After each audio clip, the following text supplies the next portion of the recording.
یہ یاد رکھیے گا، جتنا مال چھوڑ کر مریں گے موت اتنی دردناک ہوگی.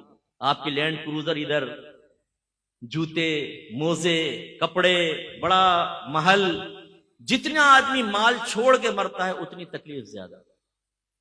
آپ کے پاس 40,000 کا موبائل ہے، کوئی سنیچ کر کے لے جائے تو دکھ ہوگا نا، لیکن 1 لاکھ کا ہو تو، اور اگر 5 لاکھ کا بریف کیس چھین کر بھاگ جائے تو، اور اگر آپ کی دکان میں 2 کروڑ کی ڈکیتی کر کے چلے جائیں تو، جتنا زیادہ مال چھنتا ہے اتنی اذیت اور تکلیف زیادہ ہوتی ہے، جو ابھی ہمیں نہیں پتہ چل رہی ہے، موت کے وقت ہوگی.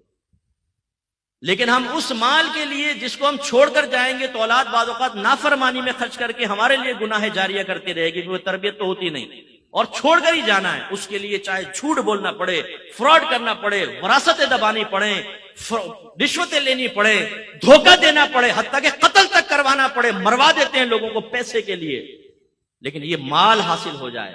جیسی موت کا جھٹکا آئے گا، گئے حضرت. سیٹھ جی کو فکر تھی 1-1 کے 10-10 کیجئے، موت آ پہنچی کہ صاحب جان واپس کیجئے. بنی اسرائیل کے ایک بہت سیٹ آدمی تھا، اس نے بڑا محل بنایا، بڑا مال جمع کیا، تخت کے اوپر پاؤں رکھ کر سوچنے لگا کہ اب تو میری 7 نسلیں بھی بیٹھ کے کھاتی رہے تو کمانے کی ضرورت، اتنا مال جمع کر لیا. اچانک محل کا دروازہ بجا. اس نے خادم سے کہا جا کر دیکھو کون جاہلانہ طریقے سے بجا رہا ہے. وہ گئے تو دیکھا پورے پھٹے پرانے حال میں فقیر کھڑا ہے. انہوں نے کہا کیا بات ہے؟ کہا اپنے مالک کو میرے پاس بلاؤ. کہا کہ تیرا دماغ خراب ہے، ہمارا مالک تیرے پاس آئے گا، بھاگ یہاں سے. اندر گئے، مالک نے پوچھا کون تھا؟ یہ حضور ایک فقیر تھا، آپ کو وہاں بلا رہا تھا. فرمایا مجھے؟ تم نے مزہ نہیں چکھایا اس کو؟ پھر دروازہ زور سے بجا. خادم بھاگ کر گئے، کہنے لگے بھائی تو کیوں نوکری سے نکلوائے گا ہمیں؟ کیا چاہتا ہے؟ اس نے کہا اپنے مالک سے کہو میں ملک الموت علیہ السلام ہوں، اس کی روح قبض کرنے کے لیے آئے. وہ خادم کانپ گئے اندر. وہ آقا نے دیکھا، بولا کیا ہوا تمہاری حالت خراب کیوں؟ کہا حضور باہر تو ملک الموت علیہ السلام آپ کو لینے آئے. وہ بھی کانپ گیا، کہنے لگا ان سے کہو کسی اور کو لے جائے میری جگہ. ملک الموت علیہ السلام اندر تشریف لائے. فرمایا جب موت کا وقت آتا ہے پھر ٹلتا نہیں ہے، لیکن مجھے اللہ نے حکم دیا ہے کہ مجھے تھوڑی سی تجھے میں مہلت دے دوں، تو جو کرنا چاہتا ہے کر لے. اس نے کہا اچھا. سارا مال جمع کیا اور کہا اے مال تجھ پہ خدا کی لعنت ہو جائے، تو نے مجھے غافل رکھا اور تیری مشغولیت میں اپنے اللہ کو راضی نہ کر سکا، تجھ پہ لعنت ہو جائے. اس مال کو اللہ نے بولنے کی طاقت عطا فرمائی. اس مال نے کہا لعنت مجھے نہ کر، اپنے آپ کو لعنت کر. اگر تو مجھے اچھے انداز سے کما کر اللہ کی رضا میں خرچ کرتا، میں تیرے کام آتا. تو نے غلط طریقے سے خرچ کیا اور جمع کیا، تیرا نقصان ہے. میری وجہ سے تو نے عزتیں پائیں. تو اس وقت بادشاہوں کے دربار میں چلا جاتا تھا جب دینداروں کو وہاں سے ہٹا دیا جاتا تھا. اس مال سے تو نے عیش کیا ہے، اپنے آپ کو ملامت کر. اور پھر حدیث روایت میں آتا ہے کہ ملک الموت علیہ السلام نے اس کی روح قبض کی اور وہ پہاڑوں کے برابر اپنی دولت کو دیکھتا ہوا مر گیا. بے فکر رہیں، یہ عنقریب اعلان ہوگا. مفتی اکمل صاحب کا انتقال ہو گیا، فلاں کا انتقال سنتے ہیں نا ہم. آپ کا میرا بھی مسجد کے مائک پہ اعلان ہو رہا ہوگا. ہم نے کون سا ایسا آب حیات خضر علیہ السلام سے لے کر پی لیا کہ ہمیں موت نہیں آئے گی، محلے والے مر جائیں گے ہم بچیں گے؟ بہت جلد موت آنے والی ہے.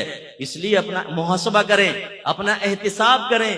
جو شادی شدہ ہیں اپنی لائف کو شریعت کی طرف لے کر آئیں اور تقاضائے شریعت کو پورا کریں تو نجات ہوگی.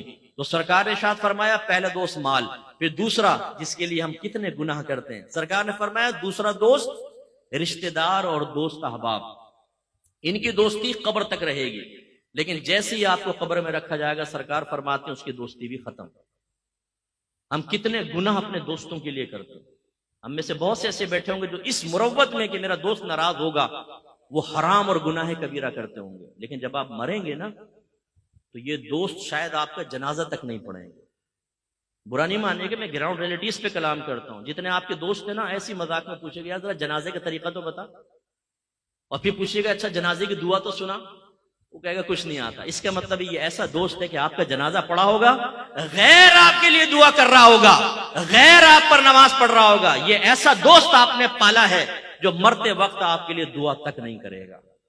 اور کتنے میں نے دیکھے ہیں جنازے میں آتے ہی نہیں ہیں، آئے تو پیچھے سے کلٹی ہو جاتے ہیں، دفن تک بھی نہیں ٹھہرتے.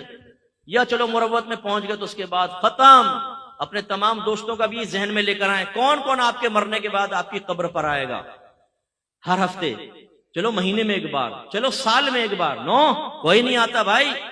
یہ جتنی ویلیو اس وقت میں پبلک کے درمیان حاصل ہوتی ہے نا، 2 منٹ میں موت کے بعد ختم ہو جائے گی اور ہمیں قبر میں سب تنہا چھوڑ کے چلے جائیں گے۔ اور میرے آقا نے آخری بات بیان فرمائی، تیسرا دوست اس کا اچھا یا برا عمل ہوتا ہے، یہ ہمیشہ ساتھ رہے گا۔ اب جو ہمیشہ ساتھ رہے گا اس کے لیے ہم جیسا کوئی آدمی کہے تو کہتے ہیں جی مت کر نصیحت ناصحہ، دل میرا گھبرائے ہے، اس کو دشمن جانو ہوں جو مجھ کو سمجھائے ہے۔ ہمارے ماشاءاللہ یہ کون بیٹھے ہیں جی، عاشقان رسول کو ہمارا سلام ہو۔ اور یہ عاشقان رسول ایسے ہیں کہ ان کو کھلائیں عشق اوپر جاتا ہے، ان کو کہیں جھومو عشق اوپر جاتا ہے، لائٹیں لگاؤ عشق اوپر جاتا ہے، کھانے کھلاؤ دودھ پلاؤ عشق وہ پہنچتا ہے 7ویں آسمان پر۔ اور اگر کہو کہ اللہ کے نبی کا حکم مانو تو 2 منٹ میں چہرے کے زاویے بگڑ جاتے ہیں۔ عاشق رسول غلام رسول ایک دم ایسا لگتا ہے کہ نبی کریم کے حکم کا دشمن ہے، نبی کریم کی سنتوں کو بوجھ سمجھنے والا ہے۔ بھائی یہ کیسا عشق رسول ہے، غلامی رسول میں موت بھی قبول ہے۔ بھائی یہ نعرہ لگا، لیکن غلامی رسول میں داڑھی بھی قبول ہے، یہ نعرہ بھی لگا لو۔ غلامی رسول میں 5 وقت نماز باجماعت پڑھنا بھی قبول ہے، نعرہ لگاؤ۔ غلامی رسول میں تمام گناہ چھوڑ دینا بھی قبول ہے، نعرہ لگاؤ۔ غلامی رسول میں صرف رزق حلال کمانا یہ بھی قبول ہے، نعرہ لگاؤ۔ غلامی رسول میں اپنے بیوی بچوں کی اچھی تربیت کرنا یہ بھی قبول ہے۔ ہمارے نبی کرم فرماتے نا، آخری میں کرم فرماتے نہیں فرماتے بولے، رحمت للعالمین ہے۔ اگر ہرنی بھی بے چین ہو تو میرے سرکار بے چین ہو جاتے ہیں نا۔ سرکار ہمیں دیکھ رہے عقیدہ ہے، چاہیں تو اللہ کی عطا سے دیکھ سکتے ہیں، دل کے خطرات تک پر واقف ہے میرے آقا صلی اللہ علیہ وسلم، اللہ کی عطا سے چاہیں تو اس محفل میں تشریف لا سکتے ہیں، اتنا کرم۔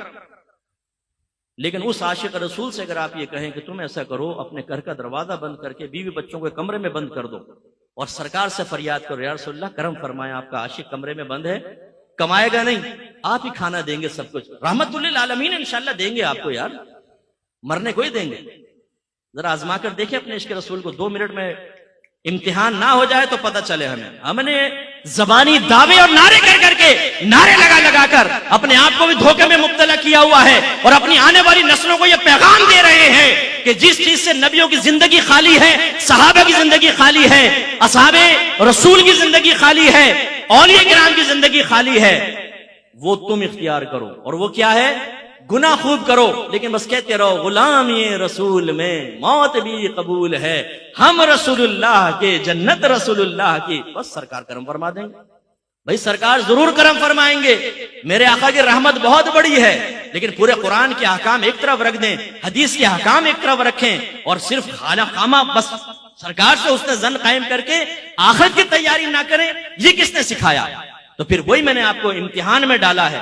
جب آخرت کی تیاری کے سلسلے میں آپ کو نبی پر اتنا بھروسہ ہے، میرے سرکار بخشوا لیں گے، تو پھر سرکار دنیا میں بھی آپ کو دینے پر قدرت رکھتے ہیں۔ چھوڑ دیجئے کاروبار، چھوڑ دیجئے نوکری، بند کر دیں سب، صدیق اکبر رضی اللہ تعالیٰ عنہ کی طرح سب اللہ کی راہ میں اڑا دیں، اور ایک بند کمرے میں بیٹھے دیکھیں سرکار کرم فرمائیں گے۔ آزمائیں ذرا۔ نہیں مفتی صاحب ہمارا دماغ کام کرتا ہے، ایسا کیسے ہو سکتا ہے؟ بھائی ٹھیک ہے، محبت اپنی جگہ، دنیا کے لیے کام تو کرنا پڑتا ہے، بس بھائی ہاتھ جوڑ کے یہ عرض کرتا ہوں آخرت کے لیے بھی کچھ کرنا پڑتا ہے۔ وآخر دعوانا الحمدللہ رب العالمین۔